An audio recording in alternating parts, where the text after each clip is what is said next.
नमस्ते, मेरा नाम है हिरणजीत चड्ढा, खोद दूंगा गड्ढा। क्योंकि डायनासोर के उज़्बेकिस्तान जाकर टोपी पहनने से चींटी अपने बाल कट नहीं करवाती, समझ रहे हो ना?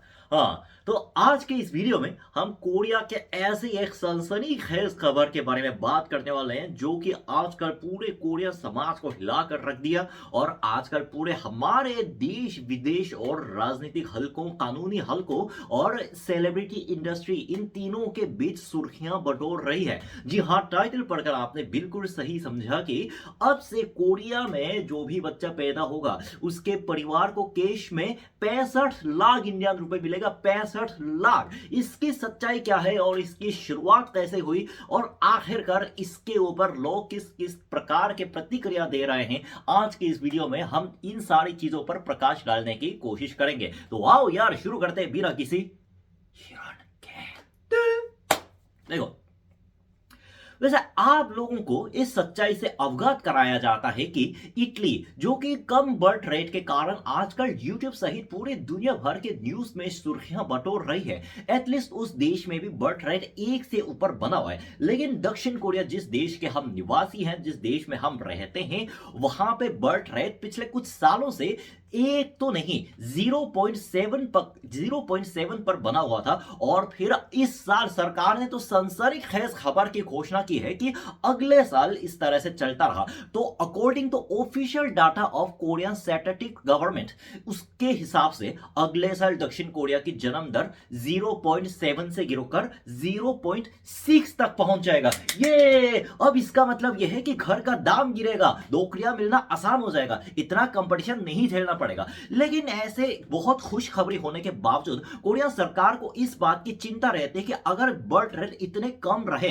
तो हमारे लिए टैक्स पेयर यानी कि टैक्स भरने वालों की संख्या कम हो जाएगी। इसलिए पिछले कुछ सालों से कोरिया सरकार बर्थ रेट को बढ़ाने के लिए प्रक करके कई प्रकार के नीतियां पेश करती जा रही है, लेकिन उसके बावजूद बर्थ रेट बढ़ने के बजाय गिरता चला गया, जिसका परिणाम आज आप देख रहे हो 0.6 बर्थ रेट, जो कि दुनिया के किसी भी देश में देखने को नहीं मिलता। ये हमारे देश ने अकेले कर दिखाया। तो ऐसे में उनको लगता है कि यार ये हालत कुछ सही नहीं जा रही है, आपातकालीन स्थिति है। और फिर ऐसे में कुछ दिन पहले एक खबर आती है कि कोरिया के एक जिला ने, यानी कि इंडिया के उदाहरण ले तो समझो गाजियाबाद, एक जिला सरकार ने, जिसका हम इंचन नाम से जानते हैं, जहां पे कोरिया का इंटरनेशनल एयरपोर्ट स्थित है। इंचन भी एक जिला है, काफी बड़ा जिला है। इंचन जिला सरकार ने यह घोषणा करके सबको चौंका दिया, सबको चकाचौंध कर दिया कि अब से जो भी बच्चा हमारे जिले, इंचन जिले के अंदर जन्म लेगा,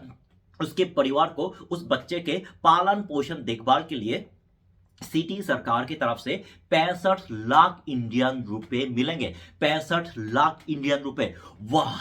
देखो, आजकल वैसे मैं एक बार तो स्वीकार करता हूं कि कोरिया में घर का दाम आसमान छू रहा है। 65 लाख में घर मिलना तो इंचन में संभव, मतलब कुछ कुछ पुराने से घर संभव हो सकते हैं, लेकिन राजधानी सियोल, जहां पे हर कोई रहना चाहता है, वहां पे 65 लाख में घर तो छोड़ो, एक टुकड़े मतलब इतनी सी भी जमीन नहीं मिलेगी। लेकिन फिर भी ये बात भी सच है कि हमारे जैसे आम नागरिकों के लिए, जो एक दिन कमाकर एक दिन जिंदा रहते हैं, हमारे जैसे दिहाड़ी मजदूरों के लिए ना 65 लाख फिर भी बहुत बड़ी रकम होती है। लिटरली इतनी बड़ी रकम होती है ना कि काफी कोरिया लोग कभी उस रकम की राशि को देखे बिना वो लोग मर जाते हैं। और ऐसे में 65 लाख देने की सीधे घोषणा ने कोरिया के राजनीतिक हलकों में इतना तूफान मचा दिया कि इसके जो ससुर के नाती पूरे राजनेता को ना दो गुट्ठों में बांट दिया। कई लोग इसके समर्थन में खड़े उतरे और बोल रहे कि अरे, अगर अभी तक 10 साल के नीति में कुछ कमी रह गई, 10 साल की नीति अगर कुछ काम नहीं कर रही है, तो इससे अच्छा कि लोगों को कैश ही देते हैं, जिससे उनको बच्चे पालने में कोई समस्या ना हो।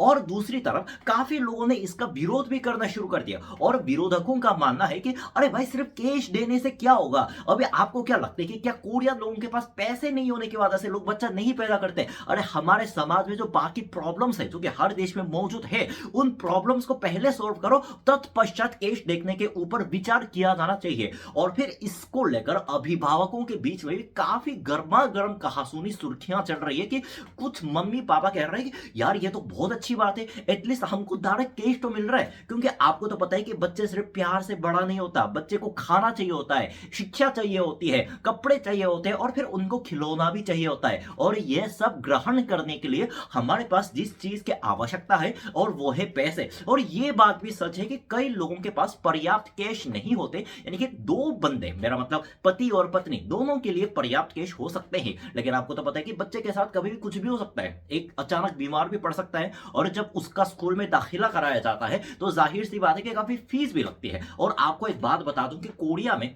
सरकारी स्कूल की फीस तो लगता नहीं है, लेकिन यहाँ पे स्कूल के बाहर की जो शिक्षा होती है ना, जिसको इंडिया में ट्यूशन कोचिंग के नाम से जानते हैं, उसके लिए इतने पैसे लगते हैं, इतने पैसे लगते हैं कि कई बार लोग उसके पैसे न होने की वजह से बच्चे देखने का, यानी कि बच्चा पैदा करने का सपना देखना ही छोड़ देते हैं। और फिर अगर ऐसे में उनको डायरेक्ट कैश मिल रही है तो उनका हर्ज क्या है, उनका नुकसान कुछ भी नहीं है। लेकिन दूसरे अभिभावक ये बात कहते हुए इस नीति का विरोध कर रहे हैं कि देखो अभी हमारे पास वैसे भी कोरिया में लोगों के ऊपर ना कर्ज बहुत ज्यादा है। यहाँ के लोग मैक्सिमम दो प्रकार के कर्ज लेते हैं, एक है घर लेने के लिए जिसका अनुपात सबसे बड़ा है, और फिर उसके बाद लोग जो मनमानी ढंग से, बेपरवाही ढंग से क्रेडिट कार्ड का इस्तेमाल करते हैं ना, एक बार में उनको पता चल जाता है कि मैंने इतने क्रेडिट कार्ड का इस्तेमाल भी नहीं किया, और फिर जब एक रात उठकर देखा कि ससुर के नाते हमने इतना बिल कहां बनाया, टैक्सी में बनाया, डिलीवरी फूड में बनाया। इस तरह के लोग डिबेट में, यानी कि कर्ज में बहुत डूबे रहते हैं। अच्छी बात है कि मैंने आज तक लाइफ में किसी चीज का कभी कर्ज नहीं लिया,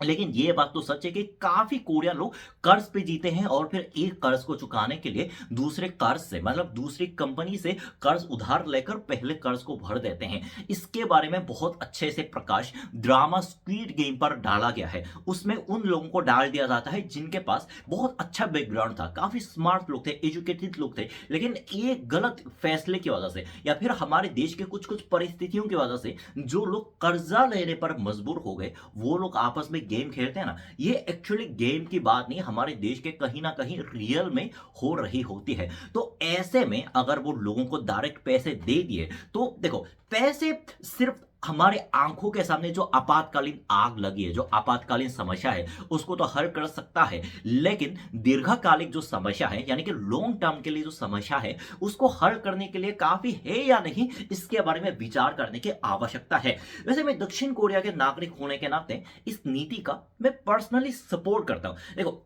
मैं पिछले 25 ईयर से दक्षिण कोरिया में रह रहा हूँ। 25 को हिंदी में क्या बोलते हैं आजकल संख्या भूलता जा रहा हूँ, लेकिन 25 ईयर्स है ना, ये बात मैं पिछले 20 साल से सुनता आ रहा हूँ कि जन्म दर कम हो रहा है, कम हो रहा है, कम हो रहा है, कम हो रहा है। तो इसका मतलब यह है कि 20 साल पहले सरकार को कोई ठोस कदम उठाना चाहिए था, एटलीस्ट डायरेक्ट लोगों तक सपोर्ट पहुंचना चाहिए था। लेकिन अभी तक कोरियन, हमारे हुकूमत दक्षिण कोरिया की तरफ से जो भी नीतियां पेश की गई है, उसकी सबसे बड़ी समस्या यह बताई गई है कि एक्चुअली देखो, नीति तो है, सपोर्ट तो है हमारे लिए, लेकिन वो सपोर्ट कहां है, ससुर के नाते हमारे आंखों में दिखता नहीं है। अरे सपोर्ट कम से कम दिखना चाहिए ना, तभी तो लोगों को लगेगा कि हमारे सरकार हमारा ख्याल रख रही है, हमारा देश हमारे लिए कुछ कर रहा है। लेकिन एक तो उसके लिए पहले सरकार की किसी वेबसाइट पे जाकर आवेदन करना होता है, और फिर आवेदन करने के पश्चात हमें एक हफ्ते या फिर एक महीने तक प्रतीक्षा करनी होती थी कि हम इसके लिए योग्य है कि नहीं। और फिर अगर हम इसके लिए अयोग्य घोषित कर दिए जाते हैं तो इसका तात्पर्य यह होता है क्या हम वो समर्थन ग्रहण करने के लिए असक्षम है। लेकिन इससे अच्छा वो अगर सबको कैश दे ही दे, डायरेक्ट दे दे, तो उसमें क्या दिक्कत है। और अभी तक यानी कि बेकार की नीतियों में इतने सारे लोगों के, मतलब इतने सारे लोगों के टैक्स, बजट पता नहीं कहां आसमान में उड़ गए, कौन खा गया, किसी को पता नहीं चलता। और अगर वो पैसों को इकट्ठे करके डायरेक्ट उन जरूरतमंद लोगों तक पहुंचाया जाए तो इससे अच्छी चीज क्या हो सकती है। तो बस यार, आज के वीडियो में इतना ही। मैं उम्मीद करता हूं आप लोगों को इस वीडियो के माध्यम से हमारे देश की एक नई जानकारी सुनने को मिल गई होगी। मैं वापस आऊंगा मजेदार वीडियो के साथ, तब तक क्या करना है, सावधान रहो, सुरक्षित रहो, सीखे को सबक सबको। जय भारत, जय साउथ कोरिया।